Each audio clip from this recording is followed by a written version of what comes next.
हम लोग आज मानव नेत्र के बारे में पढ़ेंगे।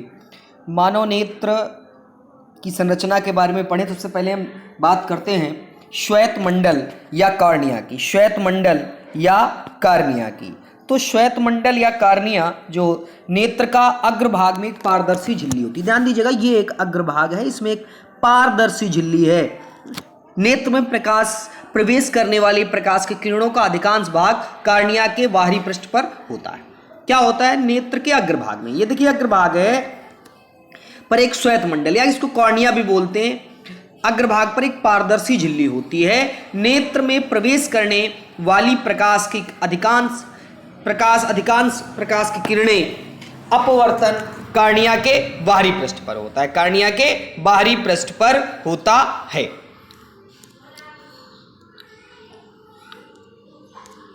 फिर बात करते हैं लेंस। देखिए नेत्र में एक उत्तल लेंस होता है। क्या होता है? उत्तल लेंस होता है जो प्रकाश को रेटिना पर अभिसरित करता है। जो प्रकाश को रेटिना पर अभिसरित करता है, एक उत्तल लेंस है। देखिए ये वाला, ये उत्तल लेंस है। ये क्या करता है?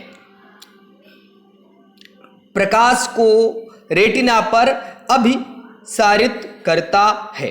प्रकाश को रेटिना पर, देखिए उत्तल लेंस को क्या बोलते हैं? अभिसारी लेंस भी बोलते हैं। उत्तल लेंस में क्या होता है? हम लोगों ने पढ़ा है पहले टॉपिक पे कि उत्तल लेंस अभिसारी होता है, अवतल लेंस अपसारी होता है। तो उत्तल लेंस जो आंख का होता है वो प्रकाश को रेटिना पर क्या करता है? अभिसारित करता है। यह एक रेशेदार जहेलीवत पदार्थ का बना होता है। ठीक है, तो उत्तल लेंस का काम क्या है? जो उत्तल लेंस आंख में होता है ये प्रकाश को रेटिना पर अभिसारित करता है। प्रकाश को रेटिना पर अभिसारित करता है। आगे पढ़ते हैं। परितारिका। देखिए परितारिका क्या होता है? कॉर्निया के पीछे एक गहरा पेशीय डायफ्राम होता है जो पुतली के आकार को नियंत्रित करता है। जो पुतली के आकार को नियंत्रित करता है। ये देखिए ये वाला नेत्र लेंस के पहले कॉर्निया के पीछे एक पेशीय डायफ्राम होता है जो पुतली के आकार को क्या करता है? नियंत्रित करता है। जो पुतली के आकार को नियंत्रित करता है। इसके बाद आपका पुतली आ जाता है। पुतली क्या होता है? पुतली आंख में प्रवेश करने वाले प्रकाश की मात्रा को नियंत्रित करती है। पुतली क्या करती है? आंख में प्रवेश करने वाले प्रकाश की मात्रा को नियंत्रित करती है। ये पुतली है, ये क्या करती है? आंख में प्रवेश करने वाले प्रकाश की मात्रा को नियंत्रित करती है। आंख में प्रवेश करने वाले प्रकाश की मात्रा को नियंत्रित करती है। पुतली आंख में प्रवेश करने वाले प्रकाश की मात्रा को नियंत्रित करती है। पुतली आंख में प्रवेश करने वाले प्रकाश की मात्रा को नियंत्रित करती है। रेटिना की बात करें तो यह एक सूक्ष्म झिल्ली होती है जिसमें प्रकाश सुग्राही कोशिकाएं अधिक संख्या में पाई जाती है। एक सूक्ष्म झिल्ली है जिसमें प्रकाश सुग्राही कोशिकाएं अधिक मात्रा में पाई जाती हैं। ठीक, रेटिना क्या है? यह एक सूक्ष्म झिल्ली है जिसमें प्रकाश सुग्राही कोशिकाएं अधिक मात्रा में पाई जाती हैं।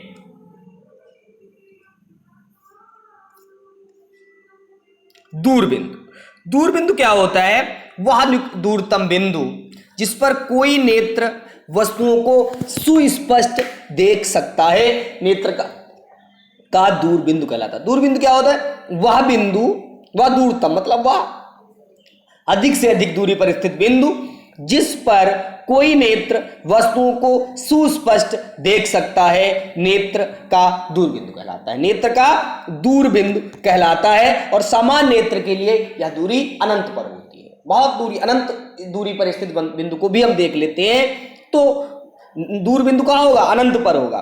वह दूरतम बिंदु जिस पर कोई नेत्र वस्तुओं को सुस्पष्ट देख सकता है, नेत्र का दूरबिंदु कहलाता है। नेत्र का दूरबिंदु कहलाता है। अब बात करते हैं निकट बिंदु की। तो वह न्यूनतम दूरी जिस पर रखी कोई वस्तु बिना किसी तनाव के अधिकतम स्पष्ट देखी जाती है, उसे हम निकट बिंदु कहते हैं। क्या होती है? वह न्यूनतम। दूर बिंदु क्या है? वो दूर बिंदु, वह दूर स्थिति वस्तु या वह दूर स्थित बिंदु जिसको जो हम नेत्र से सुस्पष्ट देख सकता है अधिकतम दूरी पर, उसको हम दूर बिंदु कहते हैं, वह निकटतम बिंदु जिसको हम स्पष्ट देखते हैं। बहुत नजदीक की चीज को भी स्पष्ट नहीं दिखाई देता। ध्यान दीजिएगा, स्पष्ट दृष्टि की न्यूनतम दूरी 25 सेंटीमीटर। बहुत इंपॉर्टेंट क्वेश्चन का, बहुत बार एग्जाम में आया कि स्पष्ट दृष्टि की न्यूनतम दूरी बताइए, तो स्पष्ट, इसको नोट करिएगा, बहुत इंपॉर्टेंट है।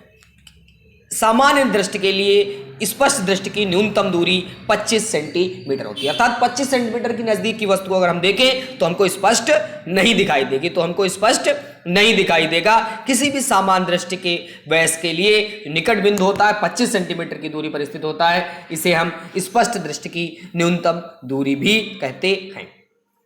अब बात करते हैं समंजन क्षमता की। समंजन क्षमता, तो अभिनेत्र लेंस की वह क्षमता जिसके कारण वह अपनी फोकस दूरी को समायोजित कर लेता है, समंजन क्षमता कहलाती है। अभिनेत्र लेंस की वह क्षमता जिसके कारण वह अपनी फोकस दूरी को समायोजित कर लेता है, समंजन क्षमता कहलाती है।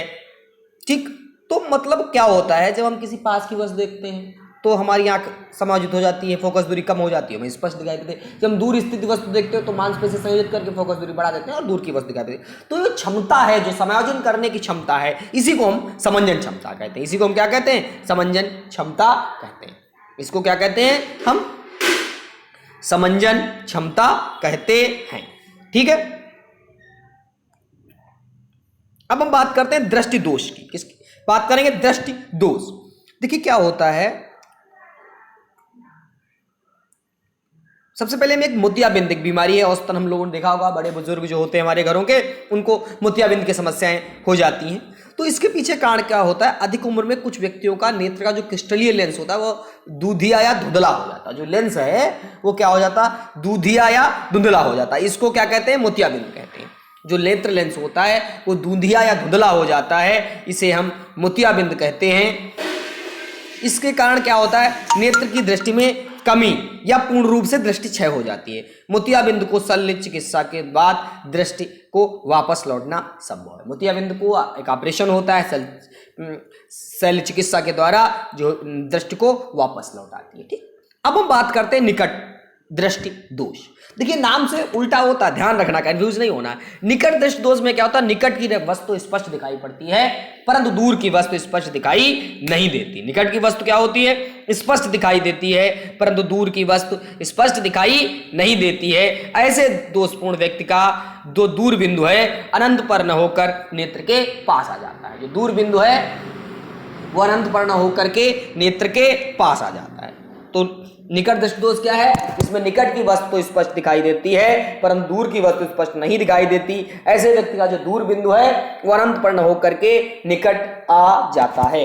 इस दोष के कारण क्या है, अभिनेत्र लेंस की वक्रता अधिक हो जाना, नेत्र गोलक का लंबा हो जाना। अभिनेत्र लेंस की वक्रता अधिक हो जाना, नेत्र का गोलक का लंबा हो जाना। नेत्र गोलक का लंबा हो जाना, अभिनेत्र लेंस की वक्रता का अधिक हो जाना। अभिनेत्र लेंस की वक्रता का अधिक हो जाना, नेत्र गोलक का लंबा हो जाना। अभिनेत्र लेंस की वक्रता का अधिक हो जाना, नेत्र गोलक का लंबा हो जाना।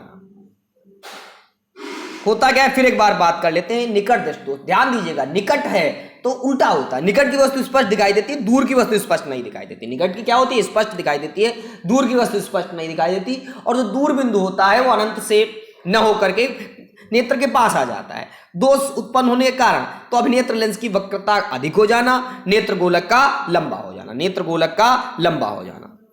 इसके निवारण के लिए क्या होता है, इसके निवारण के लिए अवतल लेंस, क्या कौन सा, अवतल लेंस, अवतल लेंस के चश्मे का प्रयोग करते हैं। इसको निवारण के लिए अवतल लेंस के चश्मे का प्रयोग करते हैं। अवतल लेंस के चश्मे का प्रयोग करते हैं।